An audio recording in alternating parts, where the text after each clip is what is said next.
Welcome to next VTV.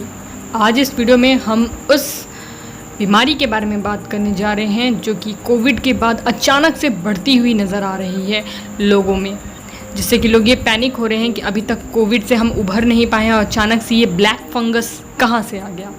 तो ये black fungus है क्या? ब्लैक फंगस को म्यूकरमाइकोसिस के नाम से मेडिकल टर्म में जाना जाता है। बेसिकली ये बहुत पहले भी रहा है, अभी भी है, और इसका मेन कोरोना वायरस से कोई लेना देना नहीं है डायरेक्टली। पर क्योंकि कोरोना वायरस के बाद जो लोग ठीक हो रहे हैं, सडनली उनमें आप ये देखने को मिल रहा है कि एकदम से केसेस बढ़ रहे हैं ब्लैक फंगस के। ब्लैक फंगस यानी कि काला फफूंद। तो ये जो म्यूकरमाइकोसिस यानी कि ब्लैक फंगस है, ये हमारे उन लोगों को ज़्यादा अफेक्ट कर रहा है जिनकी मेडिकल कंडीशन अभी सही नहीं है, जिनका इम्यूनिटी सिस्टम वीक है, और उसकी वजह से ये एनवायरनमेंट में होने वाले प्रेजेंट फंगस या फिर पैथोजन से लड़ने में इनकैपेबल होते हैं, नहीं लड़ पाते हैं, तो इनको ब्लैक फंगस अटैक कर देता है ईजिली। तो ये जो म्यूकोसिस वर्ड है, इसका मतलब फंगस होता है, और म्यूकर वो स्पीसीज़ है जो जिसकी वजह से फंगस जो है वो प्रॉब्लम क्रिएट करता है। तो ओवरऑल आप इसी तरीके से समझ लीजिए कि म्यूकरमाइकोसिस को ही ब्लैक फंगस का नाम दिया गया है, यानी कि ये वो चीज़ है जो अगर आपको हो जाती है या जिसको भी होती है, जिनकी मेडिकल कंडीशन अच्छी नहीं होती है, ये उन लोगों को अटैक करता है। और अटैक का ये मतलब होता है कि उस इंसान की एबिलिटी कम हो जाती है बाहर में प्रेजेंट जो बाहरी फफूंद पैथोजेंस हैं, उनसे वो हमारी बॉडी लड़ नहीं पाती, जिसकी वजह से वो हमारे बॉडी में एंटर कर जाते हैं, और ये देन बहुत ही ज़्यादा घातक हो जाता है अगर सही टाइम पे ना पकड़ा गया।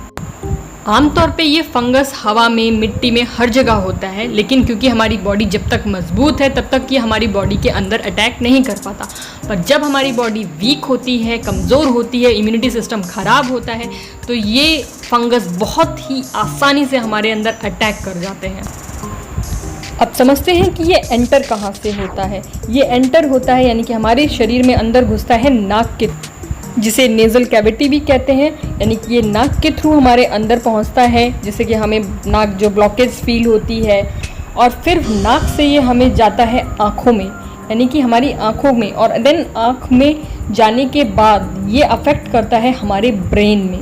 और अगर एक बार ये ब्रेन में घुस गया तो पहले तो आँख और नाक तक तो फिर भी इसका क्योर हो जाता है, बट अगर ये ब्रेन को परेशान कर दिया तो वहाँ पे मरने की स्थिति आ जाती है, जानलेवा हो जाता है, घातक हो जाता है। और इसका इलाज इस समय बहुत महंगा भी कह सकते हैं, क्योंकि इसमें इंजेक्शन्स लगते हैं जो कि 8 हफ्तों तक लगातार इंजेक्शन दिया जाता है। अब उसकी भी ब्लैक मार्केटिंग होने लग गई है।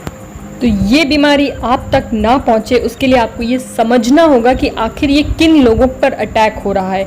तो ये अटैक उन लोगों पे ज़्यादातर हो रहा है जो कि देखने में आ रहा है इस समय कि कोविड से ठीक हो रहे हैं। और होता ये है कि जब इंसान कोविड से इस समय ठीक हो रहा है तो कहीं ना कहीं उसकी इम्यूनिटी सिस्टम वीक होती है, और इम्यूनिटी सिस्टम वीक होने की वजह से ये वायरस उन तक ईजिली अटैक कर पा रहा है। तो अब इसको थोड़ा आसान शब्दों में थोड़ा डीपली समझने की कोशिश करते हैं, गहराई से समझते हैं। वो ये कि हो इस समय ये रहा है कि जब इंसान ये वायरस उन लोगों को अटैक करता है तो उस समय उनकी या तो शुगर लेवल बहुत ज़्यादा हाई होती है, उनकी इम्यूनिटी सिस्टम बहुत वीक होती है, वो काफ़ी दिन से आईसीयू में होते हैं या आईसीयू के एनवायरनमेंट में होते हैं, उनके पास जो वो ऑक्सीजन ले रहे होते हैं उसमें ह्यूमिडिफायर की वजह से वो जो दवाइयाँ स्टीरॉइड्स लोग ले रहे होते हैं उसके साथ मिल करके ये फंगस और बढ़ा देता है, बहुत तेज़ी से अटैक करता है।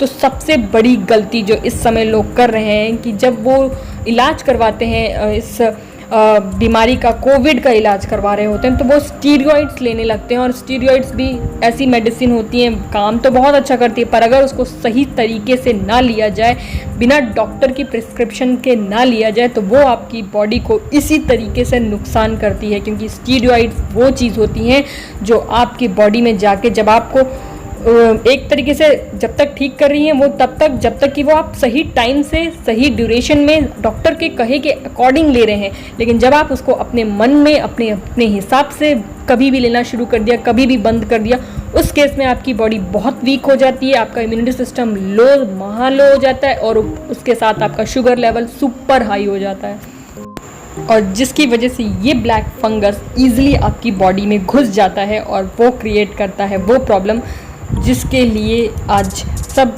परेशान हैं, जिसका इलाज भी बहुत महंगा हो जाता है और प्लस अगर सही टाइम पे इसका पता नहीं लगाया गया तो ये जानलेवा बन जाता है। तो अब आप लोग समझ ही गए होंगे, जो लोग बिना डॉक्टर की प्रिस्क्रिप्शन के डे 1 से ही स्टीरॉइड्स लेने लग जाते हैं, स्टीरॉइड्स की गोलियां लेने लग जाते हैं ये सोच के कि हम 6 दिन का इंतज़ार क्यों करें, हम पहले से ही लेना शुरू कर देंगे तो हमें ये कोविड होगा ही नहीं।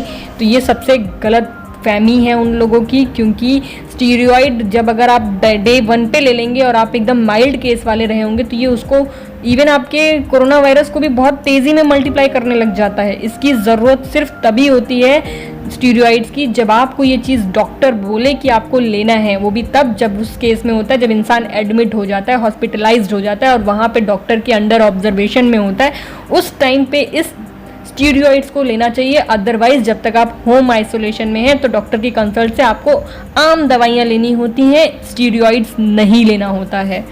स्टीरॉइड्स का मिसयूज़ करना ही इस ब्लैक फंगस को जन्म देने का सबसे इम्पॉर्टेंट रीज़न है, क्योंकि स्टीरॉइड्स को खुद से लेना तो बहुत आसान होता है पर बीच में बंद कर देना बिना किसी नॉलेज के उससे भी ज़्यादा खतरनाक होता है। तो अब आपको ये समझ जाना है कि स्टीरॉइड्स की जो दवाइयाँ होती हैं आप जो कोविड में यूज़ कर रहे हैं वो कभी भी बिना डॉक्टर के प्रिस्क्रिप्शंस के नहीं लेना है, क्योंकि स्टीरॉइड्स ऐसी चीज़ है जो आपकी बॉडी का इंसुलिन लेवल, ग्लूकोज लेवल सब इतना इंक्रीज़ कर सकता है कि आपके अगर डायबिटीज़ या आप शुगर पेशेंट ना भी हो तो भी आपकी शुगर बहुत इंक्रीज़ कर जाती है। और इसीलिए जो डायबिटिक पेशेंट हैं, जो शुगर वाले पेशेंट हैं, उनके लिए तो स्टीरॉइड्स हाईली हार्मफुल है विदाउट डॉक्टर कंसल्टेंट।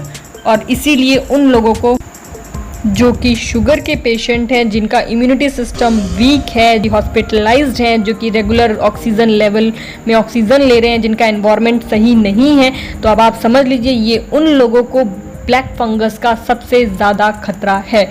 बाकी जो लोग हेल्दी हैं, जिनका इम्यूनिटी सिस्टम स्ट्रांग है, जिनको शुगर की कोई प्रॉब्लम नहीं है, जिन्होंने दवाइयाँ डॉक्टर के कंसल्टेंट से ली हैं, डॉक्टर से पूछ कर ली हैं, तो उन लोगों को इस बीमारी से डरने की ज़रूरत नहीं है। लेकिन जो अपनी मर्ज़ी से स्टीरॉइड्स पहले दिन से ही लेने लग जाते हैं कोविड के इलाज के लिए, वो बहुत बड़ी गलती करते हैं। तो अब आप लोगों को ये बात समझ जाना चाहिए कि कोई भी दवाई आप कोविड के लिए यूज़ कर रहे हैं तो पहले डॉक्टर से ज़रूर सलाह मशवरा करके ही लीजिए और स्टीरॉइड्स को बिना डॉक्टर के कंसल्टेंट के मत लीजिए। और डायबिटिक पेशेंट, शुगर पेशेंट को सबसे ज़्यादा ज़रूरी है कि वो अपना शुगर लेवल दवाइयों के टाइम भी रेगुलर चेक करते रहें। कोई भी लापरवाही करना इसका मतलब इस ब्लैक फंगस को न्योता देना होता है। तो ये जो ब्लैक फफूंद, ब्लैक फंगस की बीमारी है, ये जानलेवा भी हो जाती है अगर ये चीज़ें सही टाइम पर आपने इसके लक्षणों को नहीं पहचाना। आपको इसके सिम्टम्स को सही टाइम पे पहचानना है और इमीडिएट डॉक्टरों के पास जाना है इसके इलाज के लिए। इसका घरेलू कोई उपचार नहीं होता है, इसको घर में रह के ठीक नहीं किया जा सकता। इसके लिए इमीडिएट आपको डॉक्टर के पास जाना है और इसके क्या सिम्टम्स होते हैं, क्या लक्षण होते हैं, वो आप कंप्लीटली समझ लीजिए, क्योंकि ये उन लोगों के लिए बहुत ज़्यादा चांसेस हैं होने के जो कि जिनकी इम्यूनिटी बहुत वीक है, जो गलत तरीके से स्टीरॉइड्स को ले रहे थे दवाइयों के तौर पर, जिन्होंने एकदम से स्टीरॉइड्स बंद कर दी, एकदम से शुरू कर दी, जिनका कोई किसी ने कहा तो सुन करके कर लिया बिना डॉक्टरों के कंसल्ट करने से, ये उनको ज़्यादा दिक्कत है। शुगर पेशेंट स्पेशली ध्यान रखें, क्योंकि जिनकी भी शुगर हाई है, जिनका भी इम्यूनिटी सिस्टम वीक है, जो बहुत हाईली टाइम से काफ़ी टाइम से ऑक्सीजन पर हैं और जो लोग एडमिट हैं, जिनका ट्रांसप्लांट्स वगैरह भी हुआ है किसी भी चीज़ को लेकर के, जिनकी मेडिकल कंडीशन अच्छी नहीं है, ये फंगस उन लोगों को लगने के सबसे ज़्यादा चांसेस होते हैं। और इसका इलाज खुद से मत करिएगा, क्योंकि इसका खुद से कोई इलाज नहीं है। इसका इलाज सिर्फ और सिर्फ डॉक्टर्स की इमीडिएट पहुंच करके आपको दिखाना है जैसे ही आपको कोई लक्षण दिखे। तो अब इसके लक्षणों को यानी कि सिम्टम्स को समझते हैं। जो भी लोग अपना इलाज कोविड से करा के आ गए हैं, ठीक हो गए हैं, उनको हमेशा अपना ध्यान रखना है। सबसे पहले अपनी शुगर लेवल चेक करते रहना है कि शुगर हाई तो नहीं हो रही, फीवर तो नहीं आ रहा, हेडेक तो नहीं हो रहा, नाक के आसपास के एरिया, आँख के नीचे आपको कोई किसी भी तरीके का दर्द तो नहीं हो रहा, आँखों के आजू बाजू आपको रेडनेस, लालपन तो नहीं दिख रहा, या फिर आपको कफिंग हो रही हो, आपको सांस लेने में दिक्कत हो रही हो, या खून वाली उल्टियाँ हो रही हो, या नाक से ब्लैक कलर का कुछ निकल रहा हो, या फिर आपको सर में ब्रेन में इल्यूजन हो रहा हो, भ्रम सा हो रहा हो, तो ऐसी कोई भी कंडीशन आपको कोविड से ठीक होने के बाद लगती है तो प्लीज़ अपने डॉक्टर से कंसल्ट ज़रूर करिए। आपको ये हमेशा ध्यान रखना है कि आप अपना जो भी पेशेंट इलाज करवा के आए हैं जिनका ऑक्सीजन लेवल अपना चेक करते रहिए। आप अपना जो शुगर लेवल है वो चेक करते रहिए कि हाई नहीं हो रही है, क्योंकि स्टीरॉयड से शुगर लेवल हाई होती है। बिना डॉक्टर के प्रिस्क्रिप्शन के स्टीरॉयड्स मत लीजिए। स्टीरॉयड्स का सही टाइमिंग, ड्यूरेशन, कब तक लेना है, ये सारी चीज़ें अपने डॉक्टर से पूछ करके करिए। और उसके बाद आप ये भी ध्यान रखिए कि आप अगर अपना एनवायरनमेंट क्लीन रखिए। जो भी दवाइयाँ खा रहे हैं, एंटीबायोटिक्स हो या जो भी हो आफ्टर, उसके लिए भी डॉक्टर से कंसल्ट करते रहिए। कोविड के बाद के जितने भी प्रोटोकॉल्स हैं जो ने आपको समझाया है उसी अकॉर्डिंग अपना काम करिए। और कोई भी सिम्टम आपको नज़र आता है आफ्टर ठीक होने के बाद कोविड से, तो भी आप उस सिम्टम को, लक्षण को इग्नोर मत करिए। तुरंत डॉक्टर से बताइए कि आपको ये दिक्कत हो रही है, क्या करना चाहिए। सब पे नज़र रखिए, मॉनिटर करते रहिए। अपना आजू बाजू जहाँ आप रह रहे हैं वहाँ पर पूरा क्लीन रखिए। अगर आप कोई भी मास्क वगैरह यूज़ कर रहे हैं उसको भी सैनिटाइज़ करते रहिए। सब कुछ साफ़ सुथरा रखिए ताकि आप और अपना शुगर लेवल हमेशा चेक करते रहिए, क्योंकि जिन लोगों का शुगर लेवल हाई है, स्टीरॉयड लेने से वो शुगर लेवल और भी हाई हो जाता है। तो ये फंगस उन लोगों को ही अटैक करेगा जो कहीं ना कहीं शुगर से रिलेटेड होंगे, जो कहीं ना कहीं जिनकी इम्यूनिटी सिस्टम बहुत वीक होगी, जो बाहर के फंगस से लड़ नहीं पाती होगी जिसकी बॉडी, तो उन लोगों को इससे बचना है। और अब आप पूरी तरह समझ गए होंगे, कोई भी सिम्टम इग्नोर नहीं करना है, सीधे डॉक्टर से कंसल्ट करना है। और डरने की कोई ज़रूरत नहीं है। अगर आप अपने आप को मॉनिटर करते रहेंगे कायदे से राइट टाइम पर, तो आपको ये फंगस नहीं होगा।